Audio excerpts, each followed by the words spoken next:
주말 동안의 이슈를 정리하고 이번 주에 가장 눈여겨볼 소식들 살펴보는 시간입니다. 시사 구말리 시작하도록 하겠습니다.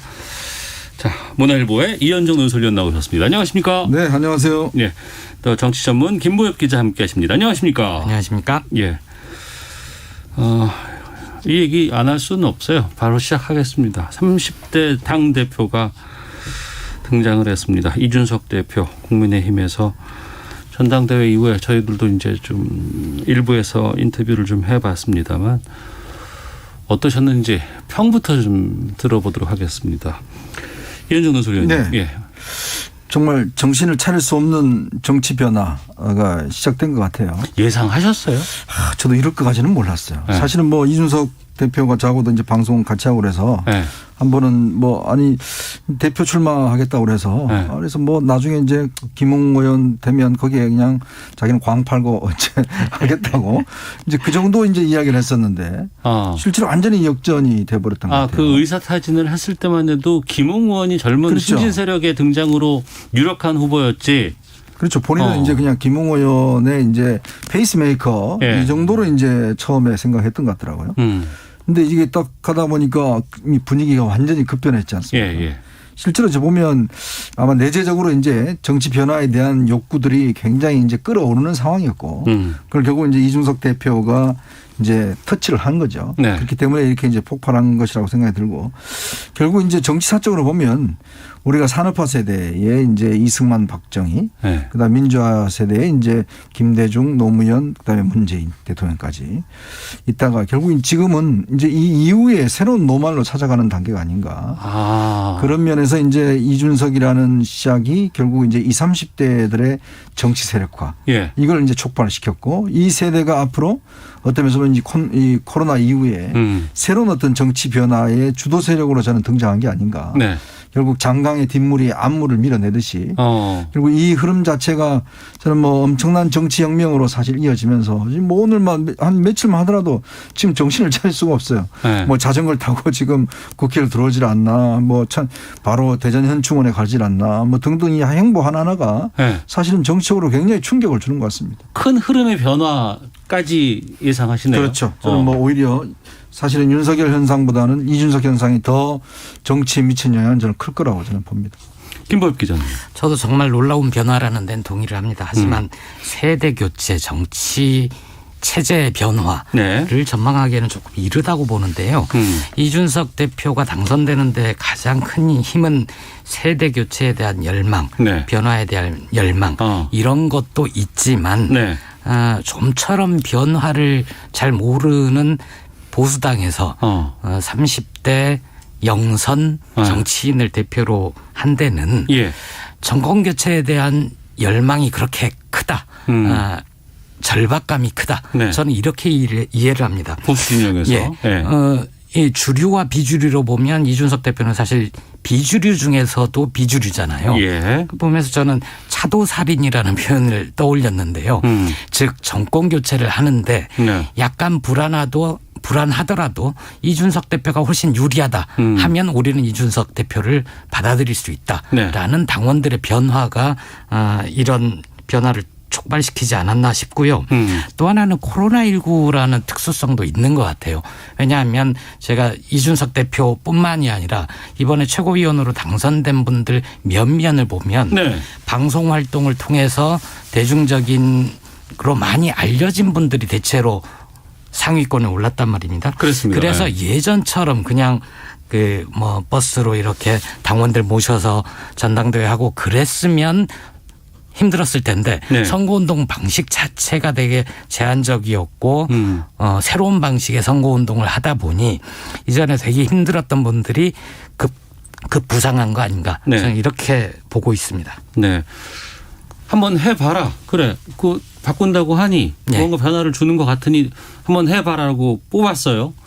근데 그것과 이제 앞으로 성과를 내는 건 또 다른 얘기잖아요. 그렇습니다. 저는 어떻게 전망하십니까? 어쨌든 굉장히 긍정적으로 봅니다. 네. 왜냐하면 이준석 대표가 상징하는 합리적인 보수. 네. 그러니까 예전에 그 아스팔트 보수나 그 전통적인 반공 보수와는 선을 달리하거든요. 그래서 그 태극기 부대하고도 절연을 해야 된다.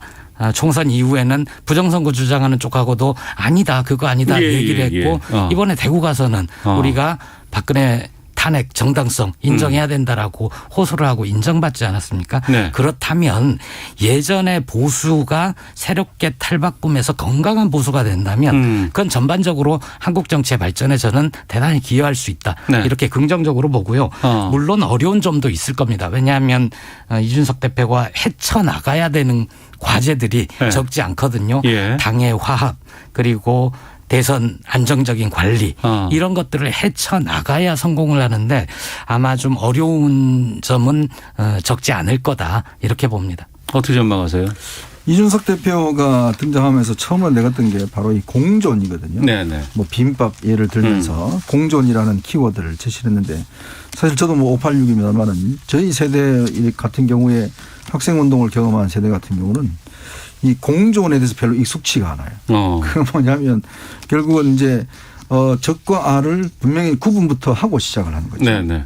그래서 이제 모든 게 보면 진영 논리에 따라서 움직여내는 거거든요. 거기서 바꾸면 변절자. 그렇죠. 그럼 바로 회색 분자라고 바로 네. 이제 비판을 받게 되고 자 먼저 예를 들어서 처음 만나면서부터 당신은 어느 쪽 사람이냐 이거부터 이제 구분 짓고 모든 걸 시작을 합니다. 네. 그래서 우리 편 같은 경우는 끝까지 사실 우리 편을 이제 보호해주고 옹호해주고 이런 게 지난 조국 사태라든지 586들의 어떤 행태를 통해서 아주 적나라하게 드러났거든요. 근데 이 지금 사실은 5.18도 경험하지 않고 60항쟁도 경험하지 않는 85년생입니다.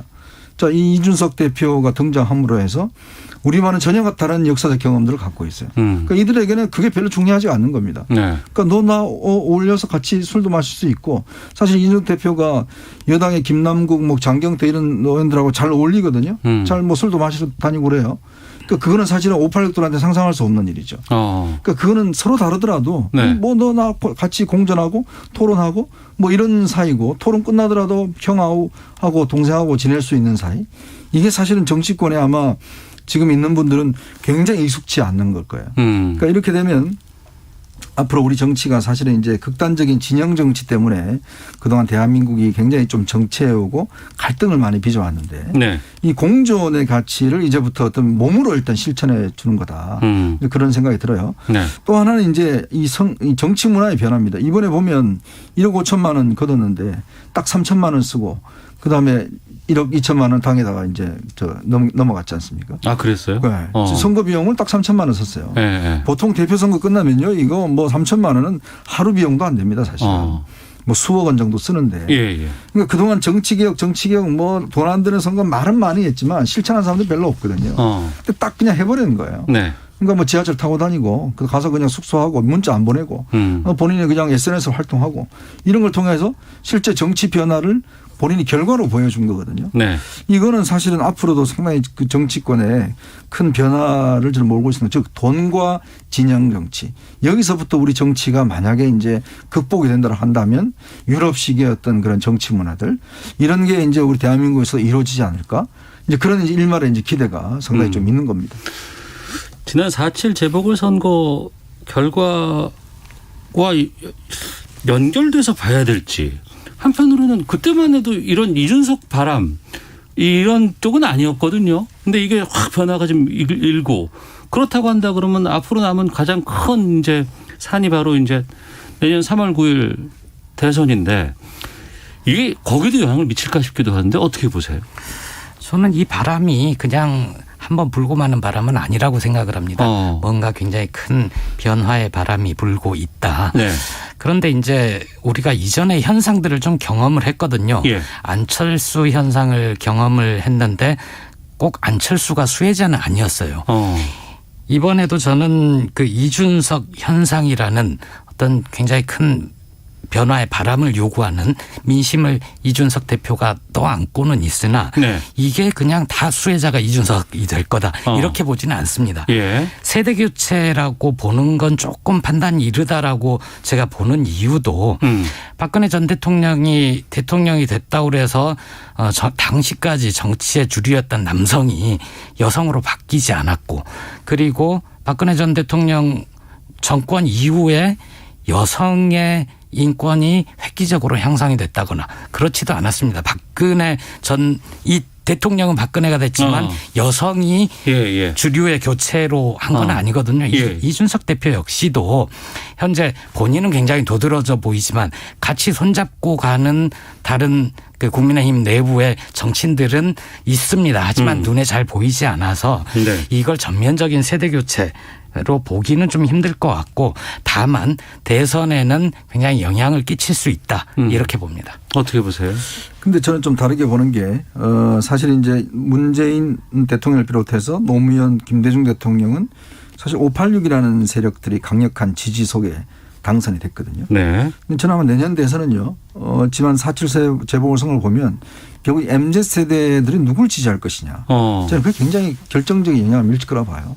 저는 이준석과 박근혜 전 대통령은 다르다고 봅니다. 그러니까 박근혜 대통령은 여성 뭐 이런 개념으로 보는 거는 저는 잘못됐다고 봐요. 그러니까 전직 대통령의 딸입니다. 그러니까 그 개념이 아니에요. 그러니까 여성의 개념이 아니에요. 근데 이준석은 달라요. 그러니까 이준석은 본인이 청년으로서의 어떤 활동들을 해왔고 또 그런 어떤 가치들을 실제로 촉발시키고 지금 뭐 당장 보면 지금 이 당원 가입이 굉장히 늘어나고 있고요. 그리고 이게 대선 이후에 바로 지방선거가 있습니다. 그러면 이 지방선거에 출마하겠다는 20, 30대들이 꽤 있어요. 그러면 이게 실제로 정치에서 풀뿌리에서부터 예전에는 사실은 이 정치는 그냥 정치하는 사람들의 전유물이었거든요. 그러니까 그냥 하지 않았죠. 왜 이제 이 현상이냐면 사실은 우리 밑에 이 용광로가 우글우글 이제 끓고 있는 상황에 그거를 딱 이준석이라는 이제 이게 딱 터뜨려 버린 것인데 저는 이번 계기를 통해서 실제로 20, 30대들이 현역 정치에 참여하는 비율은 상당히 높아질 것이다. 그리고 이번 민주당 이번 저 국민의힘 최고위원 선거 보시면 대부분 여성들이 많잖아요. 그러니까 뭐 여성 할당 이런 논쟁할 필요 없이 그냥 이것이 그냥 현상으로 올라갈 것이다. 즉 이들 세력들이 똘똘 뭉쳐서 누구 특정 후보를 지지하는 이 흐름 이거는 옛날같이 거리에 사는 게 아니라 SNS를 통해서 하는 거죠. 그럼 그런 분석 때문에 민주당도 상당히 변화를 좀 꾀해야 되지 않을까 싶은데 저는 어떻게 그래서 보세요? 민주당이 지금 이 변화에 정말 휩쓸려 가버릴 수 있다. 한순간에 정신 차리지 않으면. 왜냐하면 지금 민주당은 그냥 겉만 닮아가려고 하는 거예요. 뭐 20, 30대들을 그냥 내세워서 뭐 겉만 닮아가는 거지 실제로 내부에서 보면 여전히 586의 헤게모니는 가지고 있는 거거든요. 그러니까 이게 변화하지 않으면 결국은 이런 그냥 그 이쪽 국민의힘의 변화에 그냥 본인들은 비슷하게 가긴 가겠지만 겉으로는 내용 면에서는 다르죠. 실제로 그 5명이 지난번 조국 사태 때 5명 초선 의원들이 성명서를 발표하니까 친문에서 그냥 문자 폭탄해서 바로 며칠 만에 사과해버렸지 않습니까? 이제 그게 이제 결정적인 한계죠. 그 사과 사실은 그때 치고 나갔어야 됐죠. 그럼 지금 그런 문화 지금 박용진 의원이 사실은 대선 후보 여론조사에서 상당히 많이 나오는 이유도 결국 박용진 의원이 그동안 했던 게 뭡니까? 결국 당내 비주류 역할을 꾸준히 해왔잖아요. 자기 목소리를 내갖고. 이제 그게 저는 평가받는 거라 보면 앞으로 이 민주당도 겉만 따라가려고 해서는 큰 코 다칠 수 있다. 정말 근본적 변화를 고민해야 될 시점이다. 이런 생각이 듭니다. 김부겸 교수님. 대부분 동의를 하는데요. 그런데 하늘에서 뚝 떨어진 뭐는 없잖아요. 이 이준석 대표가 국민의힘의 대표로 된 게 굉장히 충격적이고 이 낙차가 커가지고 되게 커 보이지만 사실 민주당에서도 청년 정치의 흐름은 지난 전당대회 때부터 있었거든요. 기억하시면 이낙연 대표가 당선되던 2020년 전당대회에서 3등을 박주민 의원이 했거든요. 97세대죠. 당시에 3위였지만 2위 김부겸 후보와 별다른 차이가 없는. 그래서 굉장히 당에서 놀랍다. 이런 평가를 받았었고요. 이번 전당대회에서도 대표 후보들은 다 동년배 비슷한 분들이었지만 최고위원 당선된 분 보면 김용민 의원 6년생일 겁니다. 굉장히 젊은 정치인이에요. 물론 이준석 대표는 30대고 국회의원 경험이 없고 그 점 때문에 훨씬 더 커 보이지만 청년 정치의 흐름 이거는 정치권 전반에서 좀 도도하게 있었던 거고 민주당은 이번에 뜨거 할 겁니다. 저 당이 저렇게나 급격하게 변하면 우리는 더욱더 20대 30대 민심을 받아안고 혁신을 할 수 있는 경쟁을 벌여나가야 되겠다. 이런 마음을 다지고 있겠죠. 그런데 저는 내용이 좀 다르다고 생각이 드는 게 사실은 이준석 대표는 탄핵의 강을 건너야 된다고 이야기를 한 거예요. 즉 기존의 여당의 기득권층들의 이 아젠다를 정면으로 이제 본인이 반박을 하고 나간 거거든요. 아, 예, 예. 근데 지금 김용민 이 박주민 이런 그 의원들을 보면 586들이 만들어 놓은 이슈를 강화시켜주는 역할을 하고 있잖아요. 아, 이준석은 반길 들었지만 그렇죠. 여기는 오히려 강화되고 586들의 있다. 이해관계와 이득을 강화시키는 역할, 즉 조국 사태 때 조국을 끝까지 옹호하는 모습이라든지 예. 이런 있던 아젠다를 가버리면 이게 나이 면에서는 그렇게 될지 모르겠지만 네. 실제로 이슈 면에서 보면 오히려 더 과거지향적인 이런 이슈로 가버리는 거는 이거는 저는 굉장히 차별성이 있다는 생각이 들어요. 알겠습니다. 청취자 의견 좀 소개해드리고 계속 진행하겠습니다. TS님, 이준석은 방송만 한 게 아닙니다. 10년 동안 바른정당, 바른미래당, 국민의힘 등 정당의 조직을 만들고 운영하는데 참여한 경험이 있어요.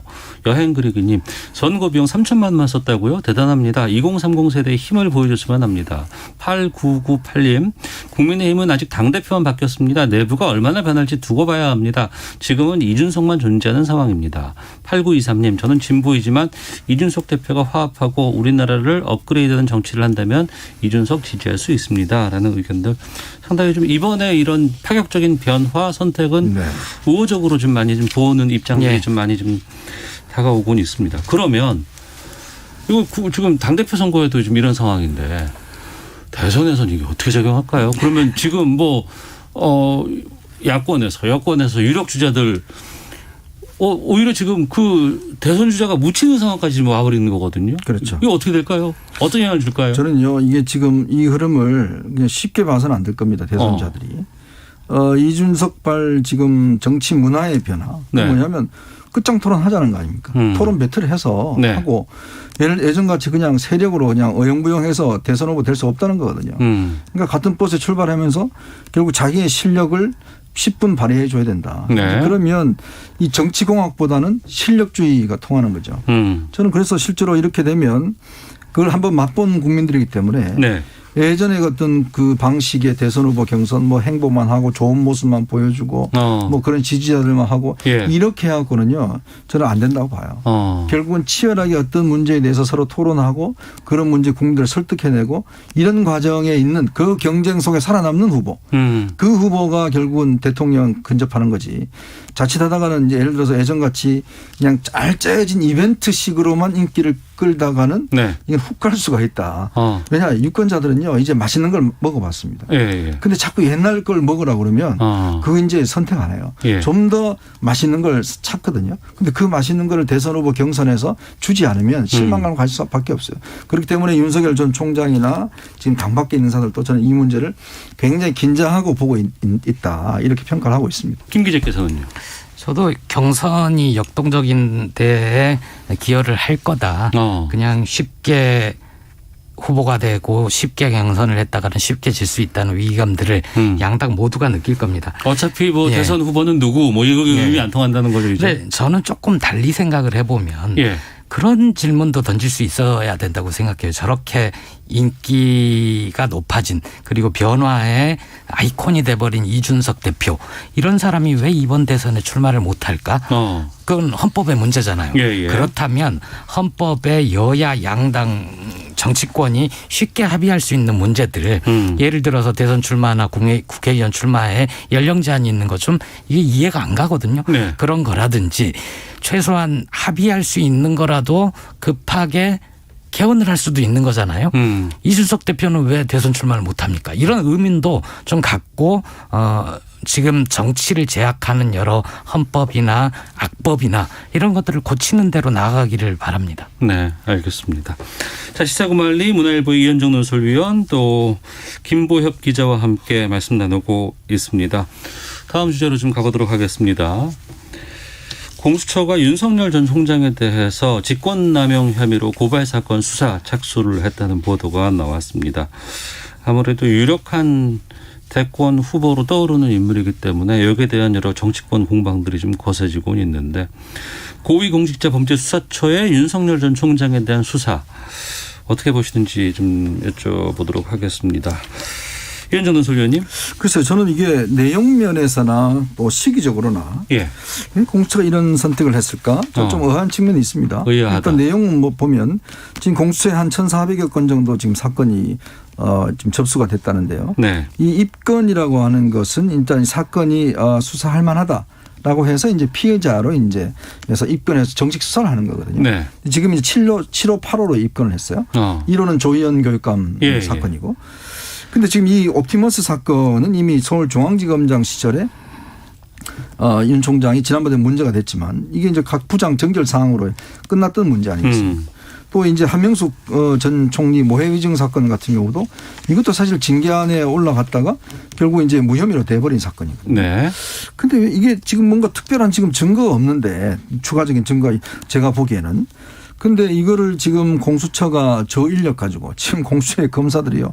아직 지금 절반은 저기 지금 법무연수를 교육받고 있어요. 그러니까 이 지금 현재 인력도 없는데 이 두 사건을 과연 감당해낼 수 있을까? 네. 라는 솔직히 의문이 들고 예를 들어서 뭐 수뢰 사건이나 이런 네네. 뭐 정도가 되면 비자금 사건이나 이런 게 되면 이거는 뭐 한번 해볼 만한데. 그러니까 내용이 명확하거나 이런 것들과는 또 다르다는 거 그렇죠. 아니에요? 또 예를 들어 네. 대선 후보 정말 자격 자체를 문제 삼으실 정도의 문제가 된다면 또 모르겠는데 이 시점에 이렇게 하는 것은 오히려 이 대선 후보한테 상당히 도움을 주는 거고 또 한편으로 네. 이게 사건이 수사해보다가 저 별거 없다라고 이야기를 하면 완전히 윤 총장한테 면죄부를 주는 거예요. 그러니까요. 네. 그러면 다른 사건도 이제 앞으로 뭘 한다고 나서면 저것도 무혐의 됐는데 또 한다라고 또 이상한 줄 수가 있는 거거든요. 네. 그래서 여당 내부에서도 왜 저러지 지금 이런 이야기 나오는 게 저는 이게 지금 김준욱 공수처장이 본인이 이야기했습니다. 예전에 그 토론에 나와서 이게 대선에 영향을 줄 수 있는 사건 안 하겠다고 이야기를 했는데 딱 이렇게 수사를 지금 해버리니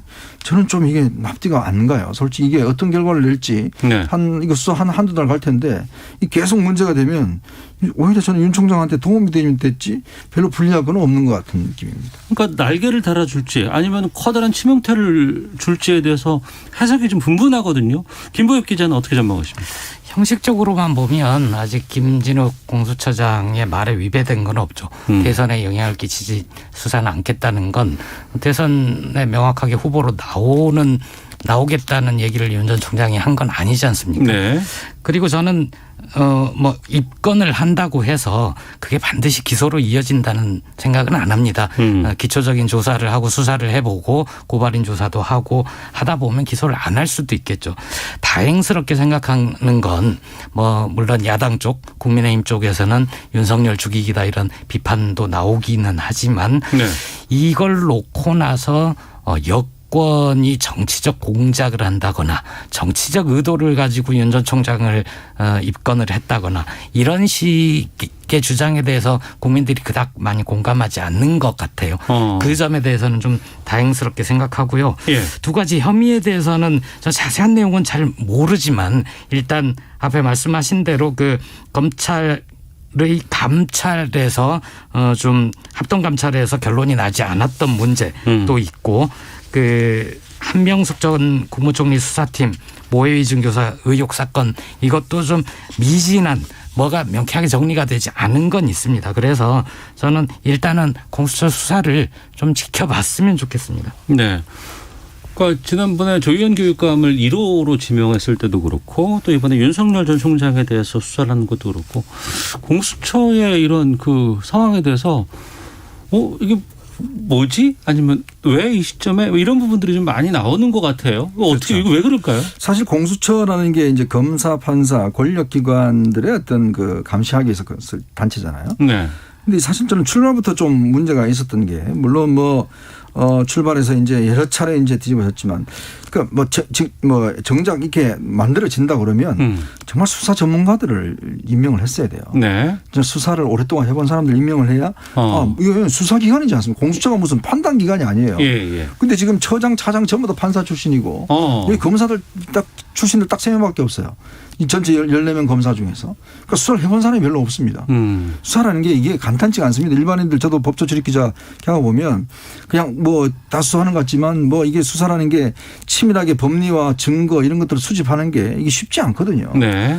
그러니까 저는 지금 공수처가 이제 첫 발을 내디디면서 사실은 너무 지금 무리하게 지금 하는 게 아니라 오히려 처음부터 사실 이성윤 중앙지검장의 이 정말 에스코트 수사부터 상당히 논란이 빚었잖아요. 차를 대절해주고 수사하고부터 거기서부터 굉장히 신뢰관계가 좀 떨어졌는데 또 이런 사건을 지금 하게 되면 과연 감당할 수 있을까라는 솔직히 생각이 들어요. 네. 이게 대선 국면에 들어가고 야당이 저렇게 공격하기 시작하면 야당도 사실 이걸 이용할 수밖에 없는 처지 아니겠습니까? 또 여당 입장에서 보면 사실 다른 걸 좀 검증을 해야 되는데 공처가 이걸 딱 해버리면 사실 두 사건 제가 볼 때 그렇게 문제될 가능성이 없거든요. 글쎄 저는 좀 이게 좀 잘 이해가 안 돼요, 솔직히. 예. 김보익 기자. 그 좀 재밌는 게 재판받는 법무장관 네. 그리고 피의자인 고검장 그리고 이제 피의자가 될 가능성이 이미 피의자가 된 거죠. 예비 대선 주자 네. 전 법무차관. 좀 이게 우리나라 검찰의 기형적인 문제와도 관련이 있는 것 같다라는 생각이 듭니다. 예, 예. 그래서 뭐 앞에서 말씀드린 대로 제가 이거에 대해서 어떤 판단을 갖기는 지금 무리가 있고 어쨌든 공수처가 국민의 신뢰를 받는 수사기관을 천명한 만큼 네. 수사 결과로서 명명백백하게 밝히고 문제 없을 경우에는 뭐 무혐의 처리도 할 수 있고 그러기를 바랍니다. 네.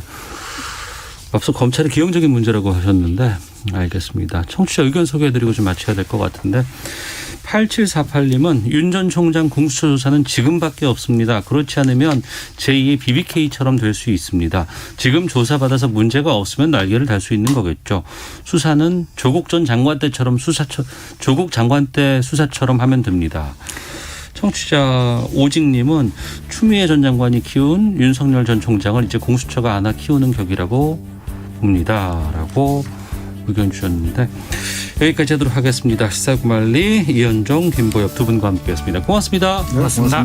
시사구말리 코너 시작할 때 좀 방송이 매끄럽지 못했습니다. 청취자분들께 양해 말씀드리겠습니다. 마치겠습니다. 안녕히 계십시오.